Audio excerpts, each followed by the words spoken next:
Hola, buenas tardes. Vamos a seguir con la clase de la unidad 4 sobre técnicas de programación. Ahí en la página de Lumpa Bimodal les habilité el contenido para que lo puedan ver y lo puedan bajar. Y también luego vamos a hablar sobre el tema del primer examen parcial. Esta parte se va a complementar con una práctica, con una ejercitación. Bien, en la unidad 4 vamos a hablar básicamente sobre lo que son las técnicas de programación. Habíamos visto los distintos tipos de mantenimiento, o sea, mantenimiento a rotura, mantenimiento preventivo, y habíamos mencionado que existía un mantenimiento programado. En este capítulo cuarto se detalla bien en qué consiste el mantenimiento programado. Ahí empieza hablando de una definición. Habíamos dicho que el mantenimiento programado básicamente era la forma ordenada de hacer mantenimiento. Y ahí dice que es la suma de las tareas que se realizan con el fin de satisfacer en forma ordenada la mayor cantidad de trabajos en un tiempo determinado. O sea que acá básicamente lo que importa es que uno tiene muchas tareas, tiene un tiempo acotado. Entonces la única forma de lograr, digamos, tiene que cumplir con un objetivo que es cumplir con un plazo y con una cantidad de tareas. Entonces si uno no las ordena, incluso puede ocurrir que haya tareas que son simultáneas o que se hacen a la vez. Si uno no ordena eso, no va a lograr el objetivo final. Entonces no hay alternativa que utilizar alguna técnica que nos permita ordenarnos. Entonces, bueno, ahí habla que dependiendo del tamaño de la empresa, puede ser que sea desde una persona que haga la programación a mano hasta una verdadera sección de programación ya con más gente y mucho más organizada. Va a depender del volumen de la empresa. Bien, y ahí, como dice, lo que importa es acá lo que determina la programación es el factor tiempo. O sea, yo tengo un tiempo restringido, un tiempo limitado para hacer una cantidad de trabajos y entonces ahí en el esquema de la figura 1 se ve un poco cómo funcionaría esto. Desde las distintas áreas salen las órdenes de trabajo. ¿Qué serían las órdenes de trabajo? Las órdenes de trabajo serían las necesidades que tiene la empresa respecto al mantenimiento. O sea, puede ser desde cambiar un repuesto, reparar una máquina, hacer un cambio de aceite. O sea que cada departamento cada área de trabajo, digamos, va generando esa orden de trabajo. Luego esas órdenes de trabajo se acumulan y luego llega al sector de la planificación donde, bueno, ahí con técnicas que ya vamos a ver, se hace la programación propiamente dicha. O sea, es cómo se ordenan esas tareas en el tiempo, cómo le asignamos personal y cómo le asignamos mano de obra, cómo le asignamos herramientas y materiales. Y una vez que esa programación ya está confeccionada, directamente lo que se hace es, se los repartes a los distintos sectores donde se van a efectuar las tareas. Ahí ya ahí habla de talleres y gremios, que básicamente gremios por el sentido de pertenecer a una especialidad. Y si yo tengo tareas que las hago a través de un tercero, se habla de contratistas o subcontratistas.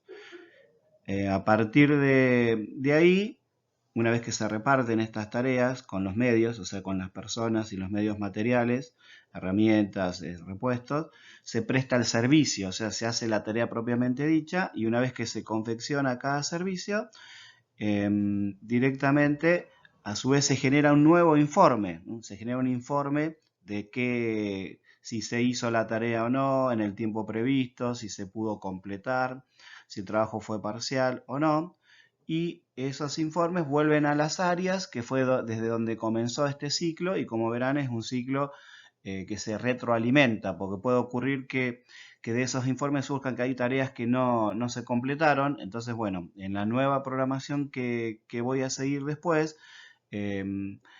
dentro de las prioridades, voy a poner primero las tareas que debo, o sea, las que dejé sin completar antes de incorporar las nuevas. Entonces, es muy importante completar este ciclo, digamos, de trabajo.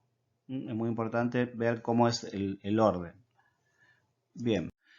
Entonces acá surgen varios elementos. O sea, uno es que el concepto clave es el tiempo, cómo se manejan los tiempos. El otro serían los recursos humanos, que sería la gente, los recursos materiales, que serían los equipos y herramientas, y hay una parte muy importante cuando es tareas de mantenimiento, que es la parte que se refiere a los repuestos. Porque tengo que también organizar eso, porque si yo voy a organizar todo un trabajo en función de un repuesto y ese repuesto cuando lo voy a buscar no está, ahí voy a tener problemas con todo mi esquema de trabajo. Bien, entonces a partir de aquí ya para hablar un poco con más de propiedad, se empieza a hablar de planes y programas, no es lo mismo, ¿no? De las definiciones. Nosotros hablamos generalmente de programación, pero primero viene lo que se llama la planificación. La planificación, que es el ordenamiento lógico de actos o cosas. O sea, es básicamente sería qué va primero y qué va después. O sea, cuando el tiempo es limitado va a ocurrir que no puedo ordenar las tareas en forma lineal. O sea, primero la tarea A, luego la B, luego la C, sino que como el tiempo es comprimido, no me va a quedar otra que incluso tratar de hacer tareas en forma simultánea. ¿Tá? Y eso implica que a la vez voy a tener que tener recursos que los tengo que estar en varios lugares, o sea, van a tener que estar trabajando, no es lo mismo tener un grupo de personas que termina una tarea y comienza la otra, que tener dos grupos o tres grupos para trabajar a la vez. Eso ya implica, digamos, tener más recursos a nivel de personal, tener más equipo, más herramientas, más repuestos. Y todo eso tiene que estar ya previsto para cuando yo realmente haga la programación, si no luego no voy a poder cumplir con esa programación. Bien, luego viene el programa. El programa es ese ordenamiento lógico que habíamos visto en la planificación, pero ya cuando le ponemos tiempo. O sea, una cosa es decir, viene la tarea A, luego viene la tarea B, luego la C. Bueno, pero yo cuando voy a programar, yo ya tengo que decir, bueno, la tarea A efectivamente la voy a hacer con una persona, con dos personas, con 5 personas, que van a trabajar tantas horas por día, con tales equipos, con tales herramientas. Y bueno, y en función del tipo de la tarea y de los datos que yo conozco de históricos, puedo determinar y estimar antes de que se haga la tarea cuánto va a durar esa tarea. O sea, cuando yo le voy a poner los tiempos. Y luego viene el orden. Primero está el orden, qué tareas son prioritarias, qué tareas pueden esperar, cuáles van primero, cuáles van después, cuáles se pueden hacer en forma simultánea o no. Y todo eso es lo que se tiene en cuenta a la hora de hacer la programación. Como dice ahí, los planes de mantenimiento solamente tienen el orden. El orden se puede tomar el lapso en una empresa de un año, pero luego los programas, que sería lo específico, que es lo que yo voy a hacer en la práctica, se trazan, como dice ahí, distintos lapsos que pueden ser incluso semanales, ¿tá? Que es lo que yo voy a ir trabajando. Y como dice ahí, tales programas contienen el ordenamiento prioritario de las órdenes de trabajo. Las prioridades son qué es importante, o sea, qué es principal, qué es accesorio, qué va primero y qué va después. Cuando uno tiene que elegir y no puede hacer todo, tiene que decir, bueno, qué es lo que tiene una prioridad alta y requiere no puede esperar y lo tengo que hacer primero. Y ahí se incluyen todas las órdenes de trabajo, no importa qué sector las emita, ni qué gremio o especialidad tenga que intervenir. Luego se hace la misma programación por sector, ¿tá? Y dentro de cada taller. Fíjense que puedo tener dentro de un mismo taller, a su vez, tiene distintas tareas, por ejemplo, soldadura, corte, amolado, lo que fuera. Entonces, bueno, luego hay una organización interna dentro de ese sector.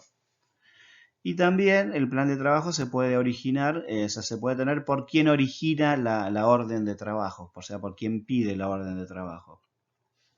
Ahí dice que todos los programas se elaboran teniendo en cuenta la aprobación y el acuerdo de cada uno de los involucrados. Claro, todos tienen que estar de acuerdo de cómo, en la parte que les toca intervenir.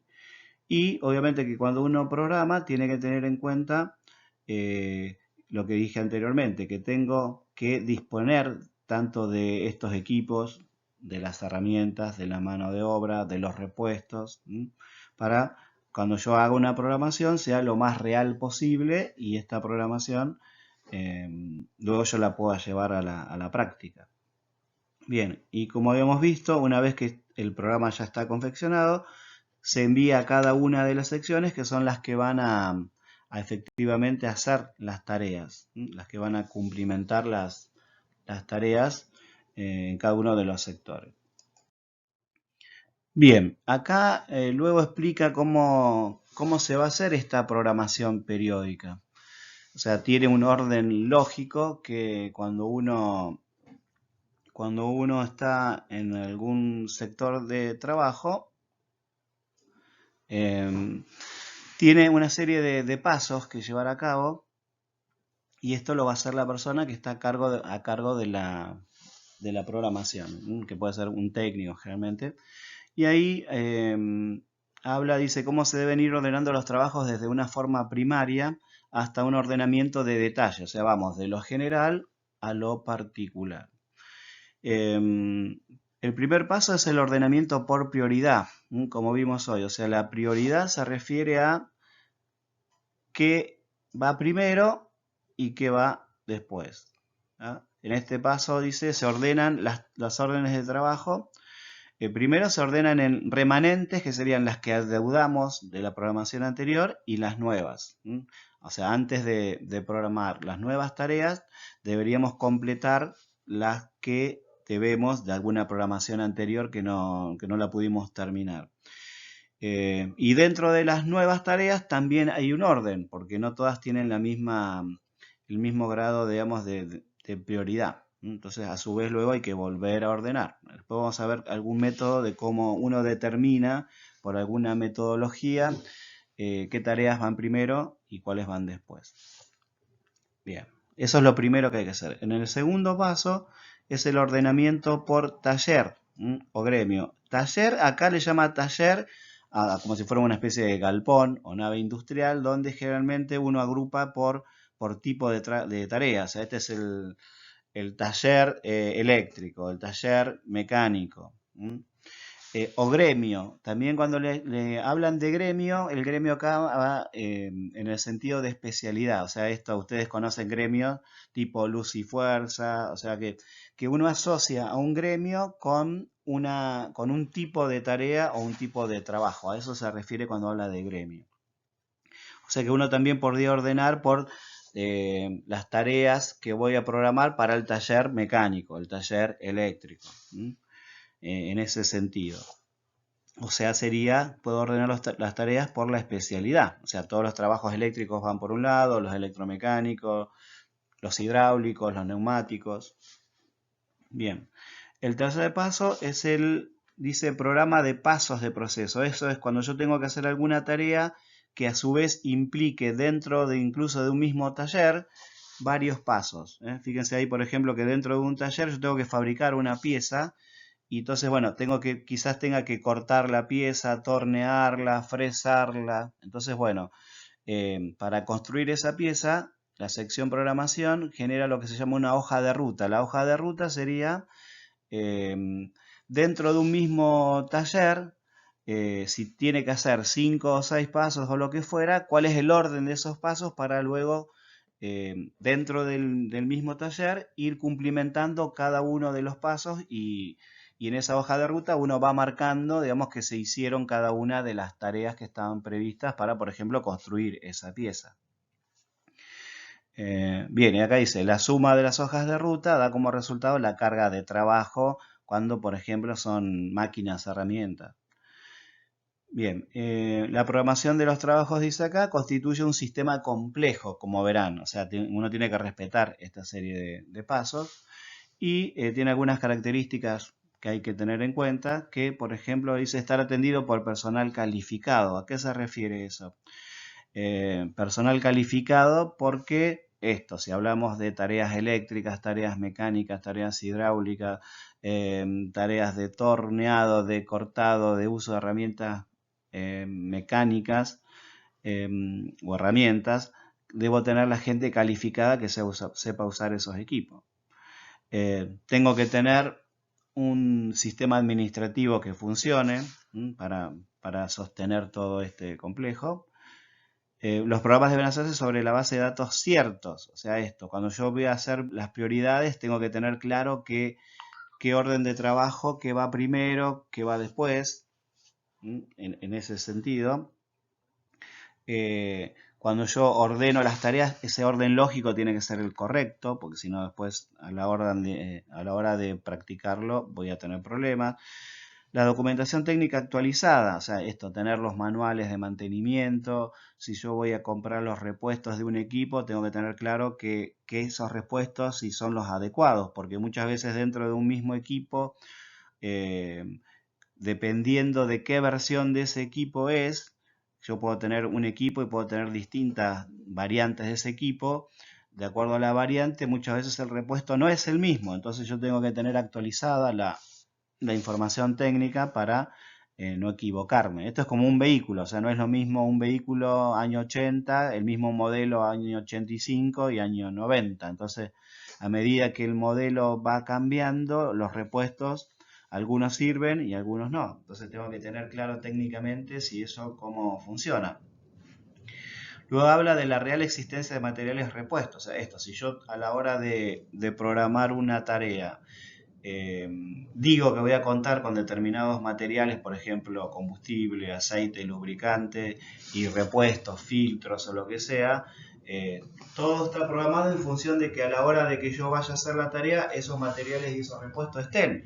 Si yo tengo la gente, tengo la programación, tengo todo y voy y ese día el repuesto no está, resulta que por la falta de un repuesto no voy a poder continuar con el trabajo y toda la programación, digamos, queda en la nada.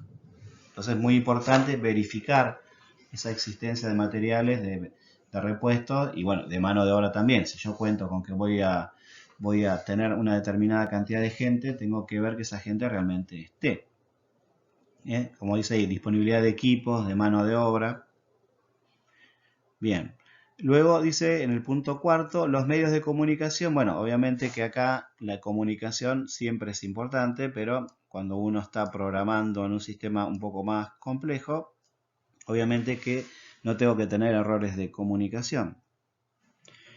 Y en el punto quinto habla de cómo se tiene que retroalimentar esta información, como vimos, de a partir de las órdenes de trabajo se hace la tarea y luego va un informe, que eso va al sector de programación y ahí es donde se completa el circuito para luego comenzar con la nueva programación, que sería, por ejemplo, si es semanal, para la semana que sigue. Así sería un poco la lógica de...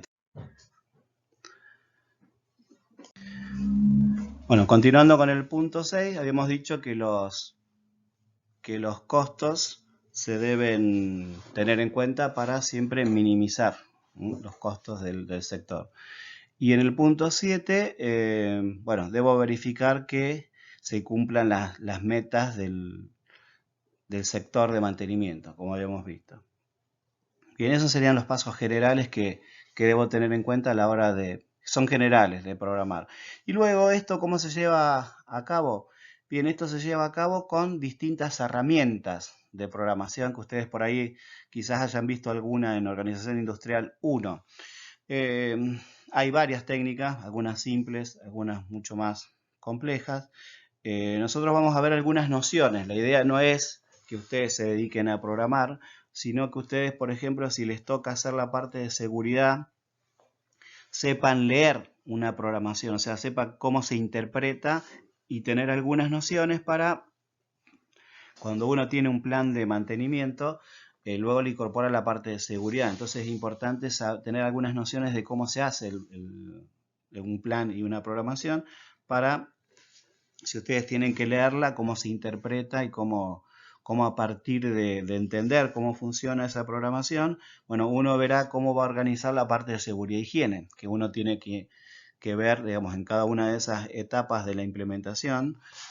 Justamente hay riesgos, va a haber que hacer toda una evaluación de los riesgos de la implementación de ese mantenimiento y cómo voy a trabajar. Entonces, bueno, algunas herramientas que mencionan, las más comunes son el más conocido, que es el famoso gráfico o diagrama de barras de Gantt, que es muy común, se usa típicamente en la construcción, en la arquitectura, que se usa mucho a la hora de la construcción de obras, ¿tá? Donde uno con barras, cada barra representa una tarea y se pone en un gráfico, luego lo vamos a ver, y uno simplemente viendo el gráfico, uno ya puede ver la duración de las tareas con una barrita y puede ver en el tiempo cómo están distribuidas esas tareas y puede ver incluso qué tareas para una determinada semana o mes o lo que fuera, qué tareas incluso se hacen en forma simultánea.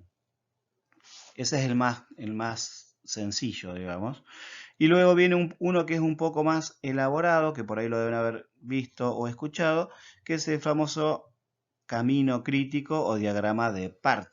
Ese ya es mucho más preciso, pero hay que trabajar un poco más. Y el diagrama de Gantt, después lo vamos a ver en detalle, acá simplemente lo menciona. Dice, es una herramienta ampliamente utilizada y acá en este apunte van a ver que hay un ejemplo, después lo vamos a ver en detalle. Acá al final del capítulo están un poco las tablas y las órdenes de trabajo y hay algunos ejemplos. Y acá en la página 81 hay un ejemplo de un gráfico de Gantt, de típico cronograma de obras, de una obra civil, donde cada fila representa una tarea o un trabajo que yo tengo que hacer. Y en estas columnas que ustedes ven aquí representan lapsos de tiempos que pueden ser, depende de la escala que uno tome, puede ser una semana, un año, o sea, un mes, un año. Y fíjense que cada barra va representando cuánto dura, pero a su vez la tarea o el trabajo cuánto dura, pero dónde está ubicado, o sea, en qué mes, en qué semana. Y entonces uno viendo este gráfico puede ver cuáles son las tareas que tengo al inicio, cuál es el orden de las tareas entre sí, cuál es la duración de todo el proyecto, porque cuando uno ve la última tarea, esa determina la duración de todo el proyecto. Para una determinada semana, mes o lo que fuera, ver cuántas tareas en forma simultánea hay, por ejemplo acá, todas las tareas que están en forma simultánea para este tiempo. Fíjense que acá las tareas son menos, ahí en forma simultánea, y acá estaría como terminando el proyecto. Acá estaría iniciando el proyecto. Bien, ese es el famoso diagrama de Gantt, que luego vamos a ver un poco cómo se hace. Y la otra técnica que se usa es la técnica de PERT, diagrama de PERT. Bien, dice, estas técnicas de programación obviamente sirven para ordenar las tareas. ¿Qué tareas van primero? ¿Qué tareas van después? Identifican las relaciones temporales lógicas, o sea, cómo se van acomodando estas tareas en el tiempo y cómo se relacionan entre sí. O sea, las tareas llega un momento en que no son aisladas, sino que las tareas están condicionadas. O sea que si yo tengo una tarea B, esa tarea B tiene una relación directa con la tarea A, y hasta que no pasen determinadas cosas con la tarea B, por ejemplo, no puede comenzar. Bien, y eso determina lo que se llama el calendario, o sea, el calendario en el tiempo, o los tiempos específicos que dura cada tarea. O sea, es muy importante determinar en función de los medios que yo tengo, medios materiales y los recursos humanos, equipos y herramientas, determinar cuánto dura cada tarea. Bien, y uno tiene que fijar, como dice acá, uno de los puntos importantes es tener claro cuándo una tarea va a comenzar y cuándo va a terminar. O sea, generalmente uno lo que hace es determinar el instante de inicio y sabiendo cuánto le voy a poner de duración a la tarea, a partir de ahí sale la finalización. Vamos a suponer que una tarea comienza mañana el lunes, ¿no? Empieza el lunes a las 8 de la mañana. Y yo digo que esa tarea dura exactamente 5 días. Si esa tarea, vamos a tomar una jornada laboral de 8 horas. Vamos a suponer que empiece el lunes a las 8 de la mañana y trabajo 8 horas por día. ¿Qué significa? Que si todo va bien y yo le estimé que va a durar 5 por 8, 40 horas y comienzo el lunes a las 8 y termino, si fueran 8 horas corridas, sería a las 4 de la tarde, supongamos. Quiere decir que si todo va bien, 5 días después, incluido el lunes, a partir del lunes, yo estaría terminando esa tarea. O sea que esa tarea idealmente estaría terminando el viernes, ¿no? 5 días, lunes, martes, miércoles, jueves, viernes, estaría terminando el viernes a las 16 horas. Entonces, el instante de inicio sería el día lunes a las 8 horas. La duración de la tarea serían 40 horas y la fecha de finalización sería el viernes a las 16 horas. Eso sería más o menos como se fija los instantes de inicio y de terminación en función de estimar correctamente cuál es la duración. Eso muchas veces es lo más difícil. Uno tiene que tratar de tener lo que se llaman valores históricos de trabajos o tareas similares, donde uno, de la experiencia real, uno lo que tiene que hacer es ir anotando una tarea que se desarrolló en tales condiciones, con tanta cantidad de gente, en determinado lugar, bueno, cuánto tiempo se estimó y cuánto tiempo fue el real. Entonces uno, a medida que más datos va juntando, más real va a ser, digamos, mi programación, porque se hace en función de datos que no son totalmente teóricos, sino que están basados a su vez en algo real. Cuando más datos tengan, el promedio de esos tiempos va a ser bien representativo.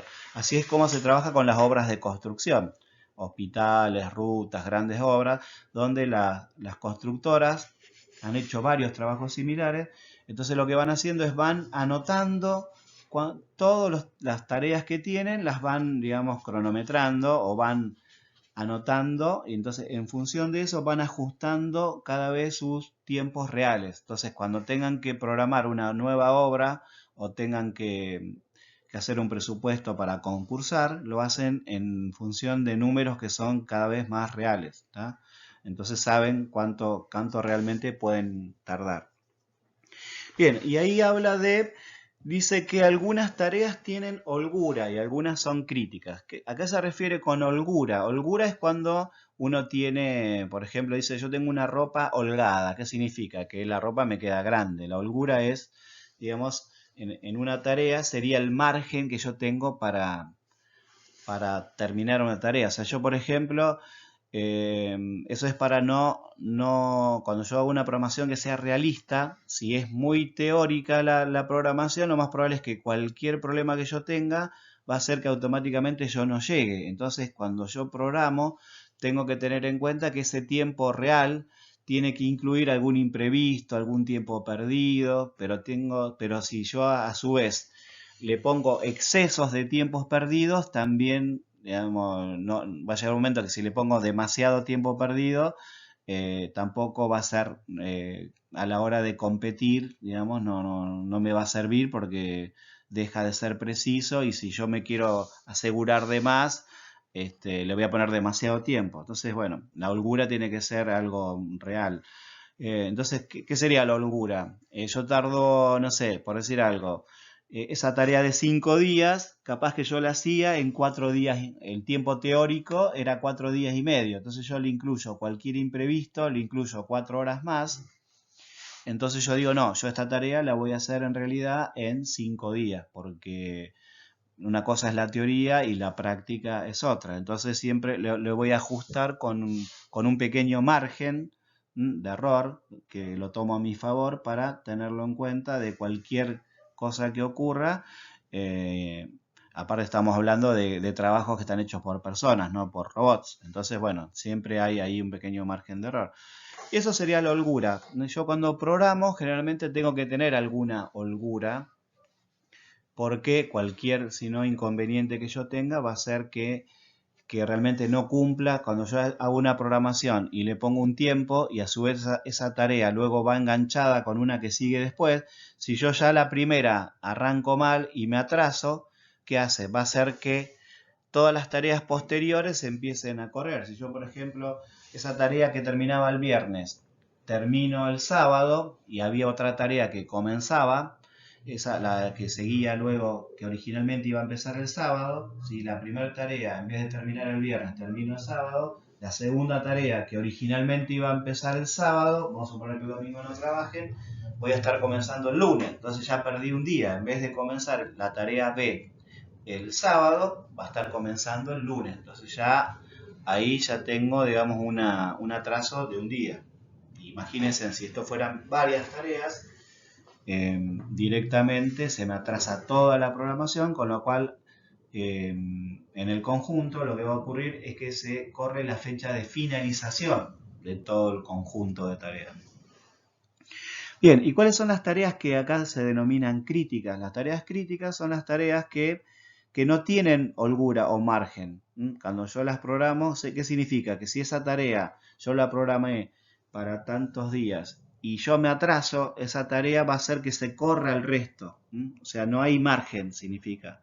Entonces, bueno, con las tareas críticas hay que tener mucho cuidado porque cualquier atraso en esa tarea va a implicar que el proyecto, la finalización del proyecto, se va a ver afectado, con lo cual ahí no voy a cumplir con mis metas, se me van a correr los costos, las fechas finales no las voy a cumplir y hay proyectos donde directamente uno directamente tiene que cumplir con esas metas de tiempo porque si no hay penalidades, uno tiene que pagar, digamos, como multas, entonces obviamente que me va a interesar cumplir con esos tiempos porque si no va a llegar un momento en que las multas van a ser más caras que la posible ganancia que yo tenía. Entonces la idea es trabajar para ganar dinero, no para perder dinero. Entonces, bueno, ahí es muy importante entonces el tema de tener claro cuáles son las tareas que tienen margen, digamos, para terminar, tengo una holgura determinada, y las tareas que no tienen holgura, esas tareas que yo le llamo críticas, estas tareas críticas son las que van a determinar las que más cuidado tengo que tener.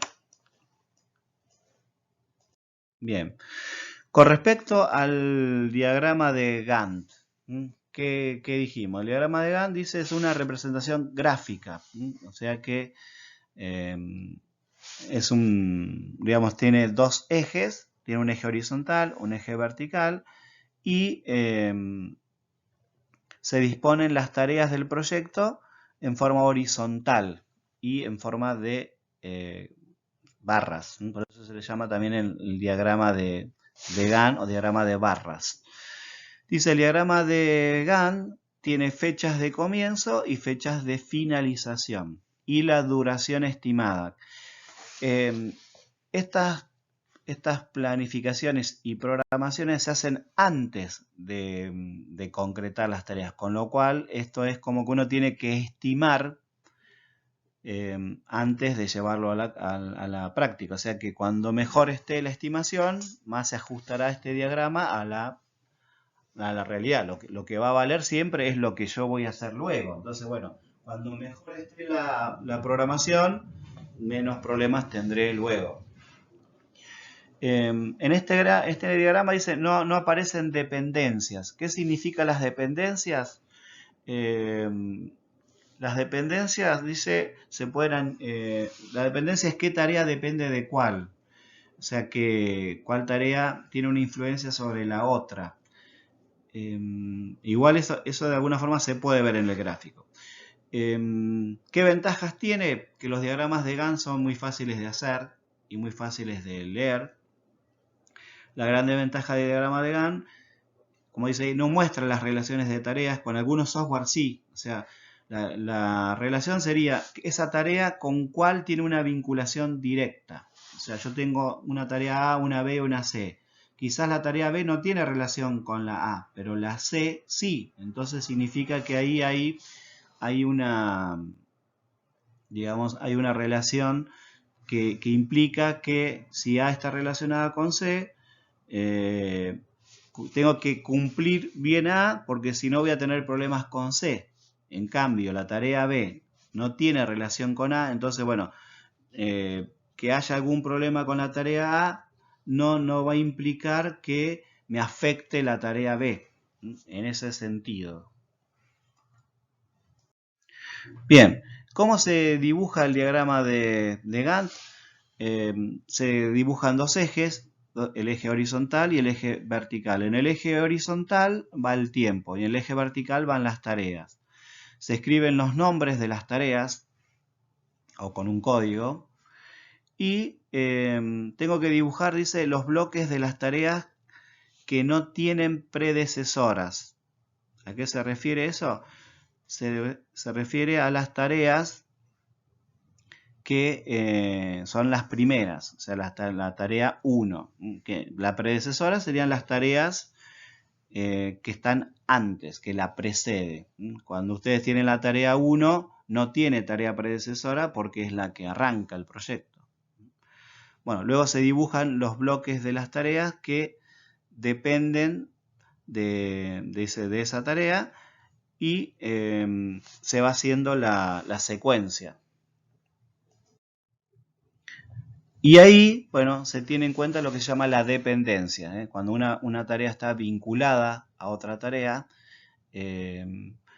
hay una dependencia. Entonces yo tengo que definir cuál es la dependencia. Y ahí, por defecto, hay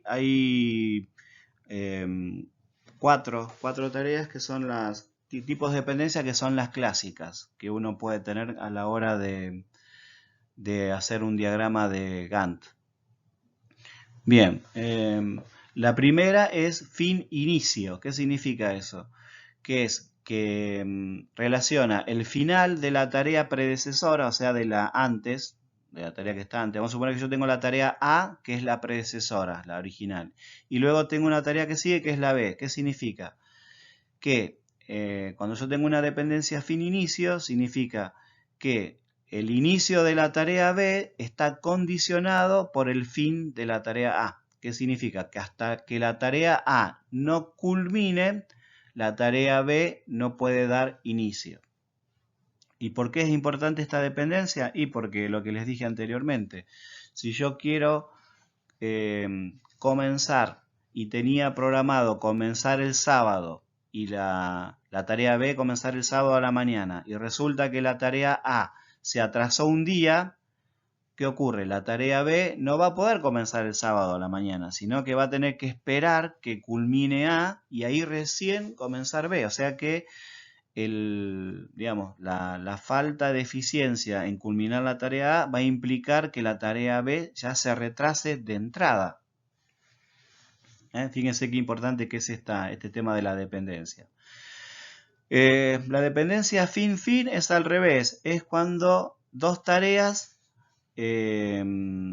independientes están relacionadas con el fin, o sea, sería que el fin de la tarea B va a culminar con el fin de la tarea A, o sea, tienen distinta duración, pero van a culminar en el mismo momento. La dependencia inicio-inicio también es al revés, son cuando dos tareas tienen distinta duración, pero inician en el mismo instante. O sea, la relación que tienen es que la tarea A dura 5 días y la otra tarea dura 10. Bueno, pero lo importante es que deben iniciar las dos al mismo momento. La que dura 5 terminará el quinto día y la que dura 10 terminará el 10º día. O sea, una terminará antes que la otra, pero acá lo importante es que las dos dan inicio en el mismo momento. Bien, y acá aparecen luego lo que se llaman los retardos y los adelantos.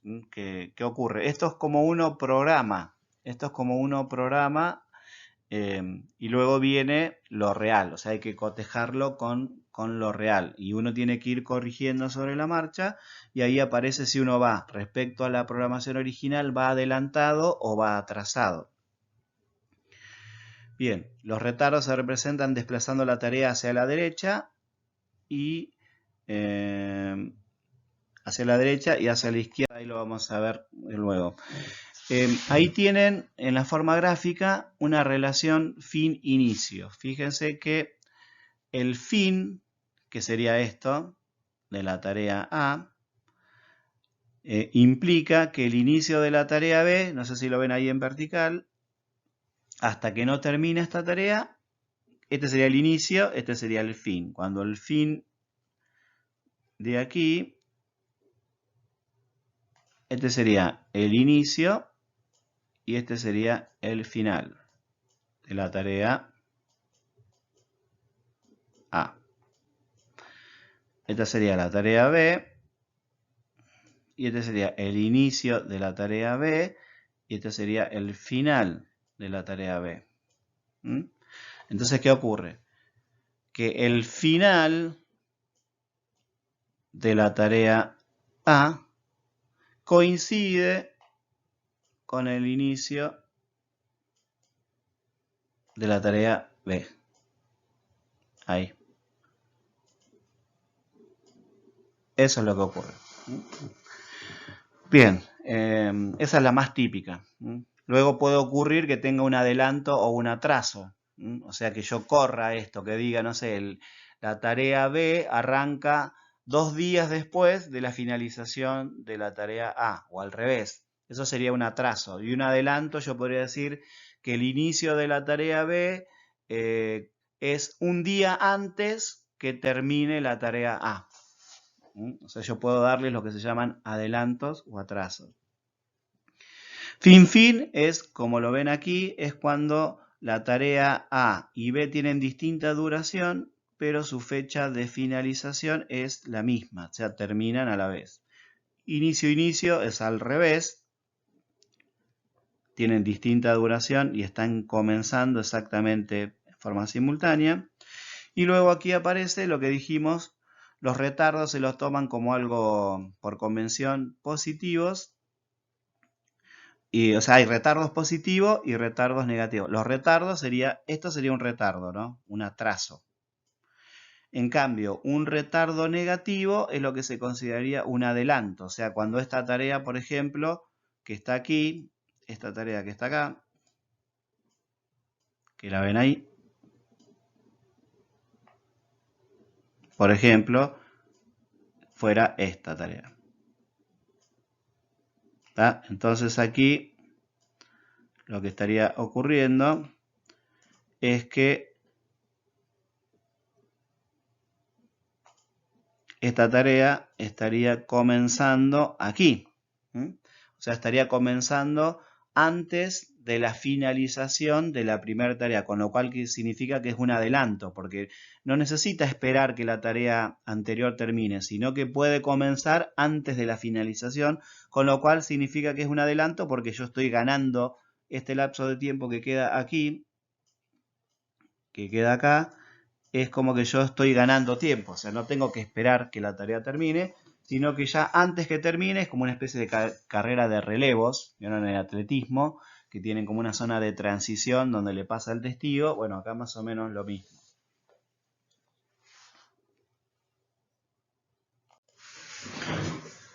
Bien, vamos a continuar. ¿Qué ventajas tienen estos gráficos de Gantt? Como dice ahí, a nivel gráfico es algo muy elemental, o sea, es muy simple. Para las etapas iniciales de una obra es una herramienta que es muy eficaz y siempre es muy útil cuando el seguimiento, o sea, la programación está muy bien, pero uno luego tiene que contrastarlo con lo real para ir viendo sobre la marcha, digamos, cómo voy con el plan, si voy a tiempo, si estoy adelantándome o voy atrasándome. Tiene una limitación que tiene que ver con el número de tareas. Como es algo gráfico que yo tengo que ver, cuando la cantidad de tareas es muy grande, por decir algo, 100 tareas, ya llega un momento que hay tantas rayas tantas barras que ya no es práctico. O sea que el número de tareas no tiene que ser muy grande porque ya si no, se pierde la noción de la relación entre las tareas. Y como dice ahí, es algo de muy bajo costo y que es bastante fácil de ver. Acá incluso hay software que sirven para hacer, que los vamos a ver luego, estas herramientas ya están adaptadas como si fueran, se puede hacer desde un Excel hasta gráficos ya libres, digamos que ni siquiera hay que pagar, que uno los puede bajar a la computadora, que ya sirven para trabajar con GAN y con PERT.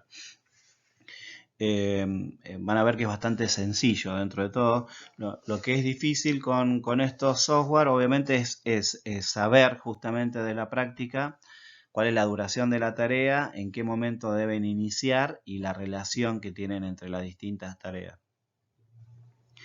Bueno, y ya para proyectos mucho más complejos, o donde ya tengan más tareas críticas, o sea, tareas que no tienen margen o los tiempos son muy ajustados, ya el GAN, digamos, ya no va a ser aplicable porque es una herramienta demasiado sencilla y ahí ya nos tenemos que ir a usar estas herramientas de famosas PERT o lo que se llaman CPM, que son caminos críticos.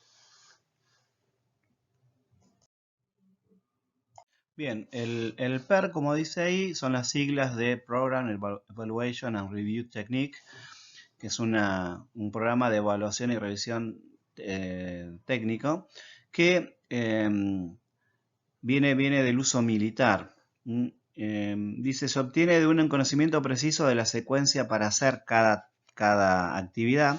Y acá, en vez de ser lineal, lo que se usa es un diagrama en forma de red. Y después vamos a ver, para entender bien esto hay que ver, digamos, no solo la teoría, sino que vamos a ver, digamos, un ejercicio un ejemplo bien explicado, y a partir de ahí la idea es que ustedes puedan hacer algunos trabajos que les vamos a proponer y incluso en la evaluación que tienen que hacer ustedes del primer examen parcial va a ir incluido, y en el examen final también va incluido un ejercicio de PERT, con lo cual esta técnica, digamos, la tenemos que comprender bien. Ya en la técnica de PERT no se trabaja con un único tiempo. Vieron que en el GAN cada barra representaba una duración teórica de la tarea, que yo les dije, por ejemplo, 5 días. ¿tá? Entonces, bueno, uno estimaba ese tiempo o lo tenía de algún dato o registro histórico de haber anotado tareas similares. En cambio acá, ya en esta técnica, uno ya trabaja con márgenes, o sea, uno dice cada suceso que vendría a representar una tarea o un trabajo, en realidad tiene más de un tiempo. Tiene un tiempo optimista A, que sería, bueno, yo digo, esta tarea voy a tardar, si todo anda perfecto, va a tardar 4 días, por decir algo. La pesimista sería el extremo. Si tengo algunas dificultades y qué sé yo, algunos problemas, voy a tardar 6 días. Esa sería la pesimista. Y luego viene la normal, que sería algo que está entre el optimista y el pesimista, debería andar ahí en el medio, y sería el tiempo normal. ¿tá? Ojo que muchas veces no es un tiempo promedio, o sea, no tiene que ser exactamente entre 4 y 6, 5, porque vamos a ver luego que no sigue, no es un promedio de estos de aritméticos. Porque acá esto engancha con lo que ustedes van a ver o ya han visto en probabilidad y estadística, que uno tiene distintos tipos de distribución. Ustedes han visto lo que era la distribución normal justamente, pero no, acá con esta técnica de PER se trabaja con una distribución beta, donde a su vez está el tiempo normal, pero luego está lo que se llama el tiempo, la duración más probable, o también se le llama el tiempo esperado, que sería como probabilísticamente sería el tiempo más, el que a partir de esto, el que sería más probable que ocurra, ¿tá? Que no vendría a ser la media, ese promedio aritmético. Porque en esta distribución beta, el tiempo ese esperado o más probable se calcula como el tiempo optimista A más 4 veces el tiempo normal más una vez el tiempo pesimista, todo esto dividido 6. Eso daría el tiempo, digamos, más probable. ¿Tá? O sea, fíjense que esto no es una media, porque acuérdense, esto no es una distribución de la que ustedes conocen, sino que esto es una distribución beta. Bien, y acá es donde, ojo, que tenemos que ver que hay dos cosas distintas. Una cosa es lo que se llama PERT y otra cosa es el método del CPM. El método del tiempo estimado dice que la duración de una actividad es la más probable de la duración. O sea que yo acá lo que hago es que, dice, se usa el tiempo que se emplearía en condiciones normales. O sea que yo directamente, cuando tengo CPM, lo que hago es que el tiempo esperado lo haría coincidir con el tiempo normal. ¿Tá? O sea que yo elijo, cuando es CPM, yo digo que el tiempo, hago coincidir el tiempo esperado con el tiempo normal, lo cual eso no es verdad. El tiempo, lo real es que cuando ustedes calculan el tiempo normal, el tiempo esperado suele ser distinto. Yo acá elijo, digamos, por convención, que coincida el tiempo normal con el tiempo esperado. Por eso esto es lo que llamo una situación determinística. ¿Tá? O sea, yo elijo un solo tiempo. No es, cuando yo tengo los distintos tiempos ya es probabilístico. Puede ocurrir que la tarea coincida, que me dé normal, pero estadísticamente lo más probable es que sea el tiempo esperado, que es distinto que normal. Yo acá elijo, digamos, que coincidan. Yo lo impongo como condición. Eso es lo que se llama el método de tiempo estimado. Entonces esto no es lo más normal. Lo más normal es que el tiempo esperado sea distinto que el tiempo normal. Y eso es cuando yo aplico la técnica del PERT. Las técnicas, dice, ayudan a programar un proyecto con el costo mínimo y la duración más adecuada. Entonces, ahí es donde, ojo, surge la diferencia entre el PER y el CPM. Entonces, bueno, en el CPM es determinístico y el tiempo esperado lo hago coincidir con el tiempo normal. En cambio, el PER va a usar los tres tiempos. Va a usar el optimista, va a usar el pesimista y va a usar el tiempo esperado. Esta técnica, ¿qué es lo que buscan? Estas técnicas buscan cumplir con el plazo mínimo de ejecución. O sea, son técnicas más depuradas, pero siempre con el objetivo de que no se atrase todo el proyecto. En estas técnicas lo que ocurre es que ya aparecen varias actividades críticas, o sea, varias actividades que no tienen holgura, que no tienen margen. Entonces, cualquier retraso de esa tarea crítica lo que hace es atrasa la finalización del proyecto, de todo el proyecto. Bueno, acá, ¿por qué se llama camino crítico? Porque generalmente cuando trabajo tan ajustado, tengo una o varias tareas críticas. Entonces puede ocurrir que, digamos, tenga secuencias de trabajo que estén conformadas por todas tareas críticas. Entonces, el conjunto de esas tareas críticas van a determinar lo que se llama el camino crítico. ¿Tá? El camino crítico sería la sucesión de tareas entre el inicio de un proyecto y la finalización del proyecto, donde todas las tareas son críticas. ¿Tá? Quiere decir que menos que esa duración el proyecto no puede tener, porque serían todas tareas que no tienen margen. O sea que, como mínimo, el proyecto va a durar ese camino crítico. Y al revés, cualquier atraso de cualquiera de las tareas que estén formando el camino crítico hará que la finalización del proyecto se cambie. O sea que cambie en el sentido de que va a tardar más. Este método obviamente detecta las holguras, porque las tareas que son críticas tienen holgura cero, no tienen holgura. Las tareas que tienen holgura significa que yo podría tardar más sin afectar la duración del proyecto, que es el que, de la duración mínima del proyecto, que sería el que está formado por el camino crítico. Bien. Dice, si yo no voy a llegar a tiempo, esta herramienta me dice cuáles son las tareas que tengo que forzar. O sea, si yo, por ejemplo, eh, me da que mi camino crítico ya excede la duración de la tarea, lo que voy a tener que hacer es reforzar esas tareas críticas. Pero como esas tareas críticas no tienen holgura, ¿qué va a ocurrir? Y si yo trabajaba un turno, para poder achicar esa tarea que ya no tiene holgura o no tiene margen, no me va a quedar otra que trabajar doble turno, que trabajar de madrugada, que trabajar de noche, agregar más gente, porque ya en condiciones normales ya no tenía cómo ajustar. Bien, para eso es que sirven estas técnicas más depuradas de PER, para proyectos más complejos que tienen una variable muy específica, que es que deben cumplir con una finalización muy específica. O sea, sí o sí, la cantidad de tareas son grandes, pero deben respetar la fecha de finalización. Típicamente son proyectos muy complejos, pero que se hacen en un tiempo muy limitado. Un ejemplo típico de esto serían, por ejemplo, estas obras tipo shopping, tipo hipermercados que habrán visto, tipo Carrefour o así, que son obras que pueden durar, por decir algo, 4 meses, y ustedes van el día 1 y hay un terreno pelado, y el día tal, a los 4 meses, este supermercado tiene que estar abriendo.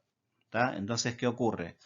Se tiene que hacer con una técnica de estas de PER, porque, digamos, dentro del plan de negocios de esta empresa está establecido que a los 4 meses ya empiezan a recuperar la inversión. ¿Tá? Abren y empiezan a ganar dinero. Si yo digo que voy a tardar un mes más, ¿qué ocurre? Del plazo original, no solo aumentan los costos de construcción por mano de obra y todo ese tema, sino que se produce una pérdida económica, porque hay es la pérdida de lo que no se ganó en ese mes por no abrir el negocio. Entonces tengo doble pérdida, la extensión de la obra y lo que implica tener, digamos, un mes más trabajando la gente, más la suma de lo que dejé de ganar por no abrir a tiempo. Por eso es muy importante, cuando tengo ese tipo de restricciones, tener estas técnicas que permitan de alguna forma ir ajustando los tiempos para cumplir con esas metas. Y obviamente que si yo trabajo con esto y estoy minimizando los tiempos, obviamente que me va a dar un proyecto de costo mínimo, ¿tá? Porque estoy haciendo un uso eficiente de los recursos. Bien. Acá habla entonces que dijimos que las holguras es la cantidad de máxima de tiempo que puede una tarea trazarse. O sea, si yo tengo una tarea que normalmente dura, su tiempo normal es 5 y su tiempo pesimista es 7 días, ¿qué significa? Que tiene una holgura de 2 días, porque normalmente podría tardar 5, pero está tardando como máximo 7. O sea que si yo termino en el tiempo normal, tengo 2 días de margen que no usé. En cambio, las tareas críticas tienen una holgura 0, o sea, no tienen margen. Es una tarea que si tiene que durar 5 días, la tengo que terminar en 5 días porque no hay margen. Bien, y ahí aparece otros tiempos que se usan en estas técnicas, que significan el tiempo de inicio más próximo, que se llama ES, eso es de early en inglés, ¿no? Early start, o sea, sería el inicio más temprano. Y también tengo la finalización más temprana, early finish. Esto tiene que ver, como acá los tiempos ya empiezan a ser condicionales. O sea, yo tengo una tarea que está vinculada a otras, y vengo con estas tareas anteriores que tienen estos tiempos probables. Entonces me dice, bueno, de las posibles combinaciones que yo tengo con la tarea B, ¿cuál va a ser la fecha más temprana que puede comenzar B en función de lo que ocurra con la tarea anterior, con A? Entonces dice acá que, por ejemplo, el arranque más temprano es el tiempo de terminación más próximo de la tarea que le precede. O sea, es eso. Si yo tengo, cuanto antes termine A, antes va a comenzar B, a eso se refiere. Entonces no es lo mismo que A termine en 5 que en 6 o en 7. Si termina en 5 días, 5 sería el arranque más temprano de la tarea B. Si termina en 7, el comienzo más temprano de B, si fuera una relación inicio-fin, va a ser 7 días. Entonces fíjense cómo varía. O sea, al estar condicionado el inicio de la tarea B, el arranque más temprano ES de B va a ser la fecha de finalización más cercana que tenga de la anterior, o sea, de A. Por eso es tan importante determinar cuándo va a terminar A. Entonces, bueno, de ahí dice que cuando se tienen varias actividades, el arranque más lejano de los tiempos de terminación, cuando se tienen varias actividades precedentes, perdón, el arranque más temprano sería el más lejano de los tiempos de terminación. Claro, cuando tengo varias tareas que están condicionadas, tengo que esperar que termine la última de las anteriores para determinar el arranque de la que sigue. Entonces, el arranque, o sea, la finalización más temprana sería el inicio más próximo más la duración de la tarea. En este caso de la tarea B, de la que sigue. Bien, y luego tengo el tiempo de inicio más lejano. Acá sería lo mismo, nada más que en el otro extremo. Esto después lo vamos a explicar bien. Entonces ocurre esto, ¿no? El tiempo de inicio más lejano sería la fecha de finalización más lejana menos la duración de la tarea. Y la holgura es la diferencia entre el arranque más lejano menos el inicio más lejano. Bien, o la finalización más lejana menos el inicio más lejano.